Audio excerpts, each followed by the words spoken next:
ಎಲ್ಲ ಹೋರಾಟಗಾರರ ಸಭೆಯನ್ನು ಬೃಹತ್ತಾಗಿ ಕರೆದು ಮುಂದಿನ ತಿಂಗಳು ಮಾರ್ಚ್ನಲ್ಲಿ ಇಡೀ ರಾಜ್ಯಾದ್ಯಂತ ಪ್ರವಾಸವನ್ನು ಕೈಗೊಳ್ಳೋದ್ರ ಮೂಲಕ ಉಗ್ರ ಹೋರಾಟವನ್ನ ನಿಮ್ಮ ವಿರುದ್ಧ ಮಾಡ್ತೇವೆ.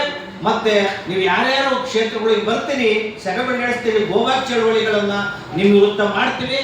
ಕಾಂಗ್ರೆಸ್ ಆಶ್ವಾಸನೆ ಕೊಟ್ಟಿತ್ತು, ಬಿಜೆಪಿ ಆಶ್ವಾಸನೆ ಕೊಟ್ಟಿತ್ತು, ಕಾಂಗ್ರೆಸ್ ಆಶ್ವಾಸನೆ ಪ್ರಣಾಳಿಕೆಗಳಲ್ಲಿ ಹಾಕಿತ್ತು ಒಳ ಮೀಸಲಾತಿ ವರ್ಗೀಕರಣ ಮಾಡ್ತೀವಿ ಅಂತ.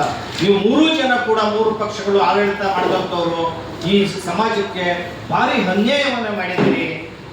ಈ ಅನ್ಯಾಯವನ್ನು ಪ್ರತಿಭಟಿಸೋದಕ್ಕೆ ನಾವು ಮಾರ್ಚ್ ಮೊದಲನೇ ವಾರದಲ್ಲಿ ದೊಡ್ಡ ಸಭೆಯನ್ನು ಕರೆಯೋದ್ರ ಮೂಲಕ ಹೋರಾಟವನ್ನ ನಾವು ಮುನ್ನಡೆಸ್ತೀವಿ ಅನ್ನೋ ಎಚ್ಚರಿಕೆಯನ್ನ ನಿಮ್ಮ ಸರ್ಕಾರಕ್ಕೆ ಕೊಡ್ತಾ ಇದ್ದೇವೆ. 59 ತಲೆಮಾರು ಸಮಾಜ ಇವೆಲ್ಲವೂ ಕೂಡ ಕಟ್ಟಕಡೆ ಸಮಾಜಕ್ಕೆ ಮೇಲೆತ್ತುವಂತ ಕೆಲಸಗಳನ್ನ ಮಾಡೋದ್ರ ಮೂಲಕ ಒಳ ಮೀಸಲಾತಿ ವರ್ಗೀಕರಣದಂತೆ ಉದ್ಯೋಗ ನೇಮಕಾತಿಯನ್ನು ಮಾಡಬೇಕು. ಇದ್ರೆ ಒಂದು ಉಗ್ರ ಹೋರಾಟ ಆಗ್ತದೆ ಅನ್ನೋ ಮಾತನ್ನ ಈ ಸಂದರ್ಭದಲ್ಲಿ ಎಚ್ಚರಿಕೆಯನ್ನು ಸರ್ಕಾರ ಕೊಡ್ತಾ ಇದೆ. ನಿಮ್ಮ ಮೂರು ಪ್ರಮುಖ ಬೇಡಿಕೆಗಳು ಏನಾಗಿರುತ್ತೆ ಆ ಸಂವಾದದಲ್ಲಿ? ಯಾವುದು?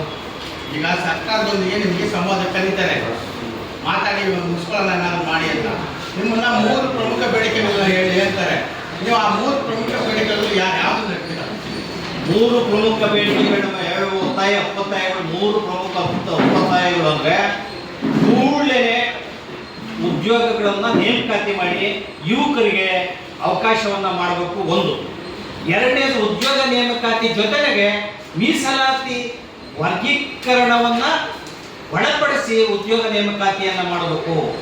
ಜೊತೆಗೆ ಏನು 17% ಮೀಸಲಾತಿಯನ್ನ ನೀವು ಈಗಾಗಲೇ ಆದೇಶ ಮಾಡಿದಿರಿ, ಆ ಪ್ರಕ್ರಿಯೆಯಂತೆ ಉದ್ಯೋಗ ನೇಮಕಾತಿಗಳನ್ನ, ಬಡ್ತಿ ನೇಮಕಾತಿಗಳನ್ನ ಮತ್ತೆ ಬ್ಯಾಕ್ಲಾಗ್ಗಳನ್ನ ನೇಮಕಾತಿ ಮಾಡಬೇಕು ಅಂತ ಒತ್ತಾಯ ಮಾಡಿ ಅವ್ರೇನ್ ಹೇಳಿದ್ದಾರೆ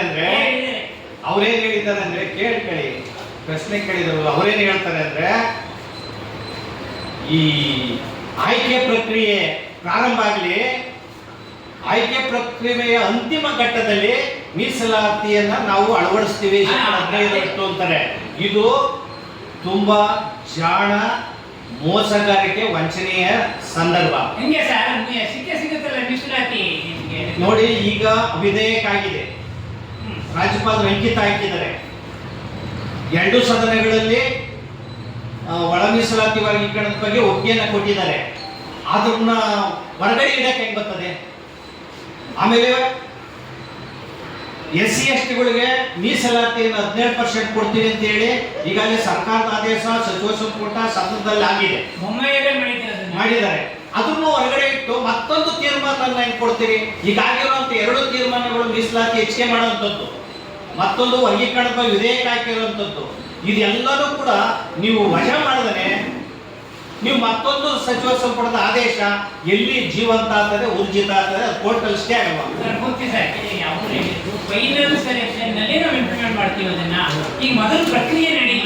ಕೋರ್ಟಲ್ಲಿ ಉದ್ಯೋಗ ನೇಮಕಾತಿ ಬಗ್ಗೆ ತಡೆ ಇದೆ. ಕಂಟೆಂಪ್ಟ್ ಕೋರ್ಟ್ ಆಗಲ್ವಾ? ಹೌದು, ಕೋರ್ಟಲ್ಲಿ ಇದ್ದಾಗ ನೀವು ಹೆಂಗೆ ನೇಮಕಾತಿಗಳ ಪ್ರಕ್ರಿಯೆ ಪ್ರಾರಂಭಿಸ್ತೀರಿ? ನೀವು ಕೋರ್ಟ್ಗೆ ಕನ್ವಿನ್ಸ್ ಮಾಡ್ಬೇಕಲ್ವಾ? ಕೋರ್ಟ್ಗೆ ನೀವು ಗಮನ ತಂದು ಕೋರ್ಟ್ ಆದೇಶ ತಗಬೇಕಲ್ವಾ? ಒಂದ್ ಕಡೆ ವಿಧೇಯಕ ಇದೆ, ಒಂದ್ ಕಡೆ ಸದನಗಳು ಒಪ್ಪಿಗೆ ವರ್ಗೀಕರಣ ಬಗ್ಗೆ ಕೊಟ್ಟಿದೆ, ಮತ್ತೊಂದ್ ಕಡೆ ನೀವೇ ಜೀವನ ಮಾಡಿ ಮೀಸಲಾತಿ ಹೆಚ್ಚಿಸ್ತೀರಿ. ಮತ್ತೆ ನೀವು ಇಲ್ಲ 15% ಕೊಡ್ತೀವಿ ಅಂತ 1990 ಹಿಂದಿನ ಕ್ಯಾಸ್ಟ್ ಸರ್ಟಿಫಿಕೇಟ್ ಹೋದ್ರೆ ಸುಪ್ರೀಂ ಕೋರ್ಟ್ ಕಂಟೆಂಪ್ಟ್ ಆಗಲ್ವಾ? ಇದು ಸುಪ್ರೀಂ ಕೋರ್ಟ್ ಇದೆಲ್ಲವೂ ಪರಿಹಾರ ಮಾಡಿ ಕೋರ್ಟ್ ಅನುಮತಿ ತಗೊಂಡು ತ್ವರಿತವಾಗಿ ಉದ್ಯೋಗ ನೇಮಕಾತಿಯನ್ನು ಮಾಡಿ. ಇದು ಮುಂದಿನ ಚುನಾವಣೆಯನ್ನು ಗುರಿಯಾಗಿಟ್ಕೊಂಡು ಮತ್ತೆ ಈ ಏನು ಉದ್ಯೋಗಾಕಾಂಕ್ಷಿಗಳು ಹೋರಾಟವನ್ನು ಮಾಡ್ತಾ ಇದ್ದಾರೆ, ಬೀಸೋತೊಡೆ ತಪ್ಪಿಸ್ಕೊಳ್ಳೋಕ್ಕೋಸ್ಕರ ಮಾಡಿರುವಂತಹ ಕ್ಯಾಬಿನೆಟ್ನ ಹುನ್ನಾರ, ಇದು ರಾಜಕೀಯ ಹುನ್ನಾರ, ಕಣ್ಣೋರ್ಸಾಂತ ತಂತ್ರ, ಇದು ಜಾಣ ನಡೆ. ಇದು ಉದ್ಯೋಗಾಕಾಂಕ್ಷಿಗಳಿಗೆ ನ್ಯಾಯ ಕೊಡಬೇಕು ಅಂತನೂ ಅಲ್ಲ, ಮತ್ತೆ ಮೀಸಲಾತಿಯನ್ನ ವರ್ಗೀಕರಣ ಮಾಡುವಂತ ಕಳಕಳಿನೂ ಅಲ್ಲ. ಸುಪ್ರೀಂ ಕೋರ್ಟ್ನ ಆದೇಶದ ವಿರುದ್ಧ ಕಂಟೆಂಪ್ಟ್ ಕೋರ್ಟ್ ಆಗ್ತದೆ, ಹೈಕೋರ್ಟ್ನಾಗಿರುವಂತ ಕೇಸ್ಗಳು ಕಂಟೆಂಪ್ಟ್ ಆಗ್ತದೆ. ನೀವು ಇಲ್ಲಿ ಕೋರ್ಟ್ ಅನ್ನು ಕನ್ವಿನ್ಸ್ ಮಾಡಿ, ಕೋರ್ಟ್ ಅನ್ನು ಗಮನಕ್ಕೆ ತಂದು, ನ್ಯಾಯಾಲಯದ ಗಮನಕ್ಕೆ ತಂದು ಉದ್ಯೋಗ ಪ್ರಕ್ರಿಯೆಯನ್ನ ನೀವು ಮೀಸಲಾತಿ ವರ್ಗೀಕರಣದ ಜೊತೆಗೆ ಮಾಡಬೇಕು ಅಂತ ನಾನು ಮನವಿ ಮಾಡ್ತೀನಿ. ಇವರು ತಿರ್ಗಾ ಇದೇ ಸಮಾಜಕ್ಕೆ ಮೋಸ ಮಾಡಿದ್ರೆ ಇವ್ರನ್ನು ಅದೇ ಹೋರಾಟ ಮಾಡಿ ಸೋಲಿಸ್ಬೇಕಾ ಬೇಡವಾ? ಇದ್ಬಿಟ್ಟು ಬೇರೆ ಏನ್ ಮಾಡ್ಬೇಕು ಅನ್ನೋದನ್ನ ನೀವೇ ಹೇಳಿ.